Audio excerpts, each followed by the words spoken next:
नमस्कार. बीटची कोशिंबीर बनवण्यासाठी इथे मी एक बीट साल काढून खिसून घेतलाय, अर्धा कांदा, थोडीशी कोथिंबीर आणि एक टोमॅटो बारीक चिरून घेतलाय. आता हे सगळं मी एका बाउलमध्ये काढून घेते.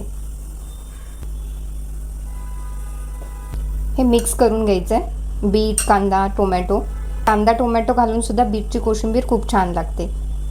हे सगळं आपण व्यवस्थित असं मिक्स करून घ्यायचं आहे. याच्यामध्ये मी 1.5 चमचा भाजलेल्या शेंगदाण्याचा कूट घालते. मीठ आपल्याला सगळ्यात शेवटी घालायचं आहे. चिमूटभर साखर घालते. आता हे व्यवस्थित असं मिक्स करून घेते. याच्यामध्ये आता 2 चमचे दही घालते. मिक्स करून घेते. फोडणीसाठी इथे मी 1 चमचा तेल कडकडीत असं गरम करून घेतलंय. याच्यामध्ये मी मोहरी घालते. मोहरी चांगली तडतडली की कढीपत्ता आणि बारीक चिरलेल्या हिरव्या मिरच्या घालायच्या. मिरच्या अशा व्यवस्थित भाजून घ्यायच्यात. जर तेलात नाही झाल्या की परत एकदा गॅसवर ठेवून मिरच्या भाजून घ्यायच्या.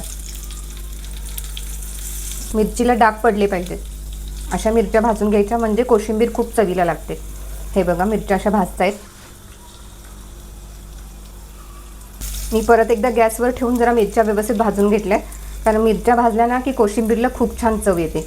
आता याच्यामध्ये चिमूटभर हिंग सगळ्यात शेवटी घालायचे, कारण करपायला नको म्हणून. आता ही फोडणी आपल्याला कोशिंबीरवर ओतायची. मिक्स करून घ्यायचं आहे.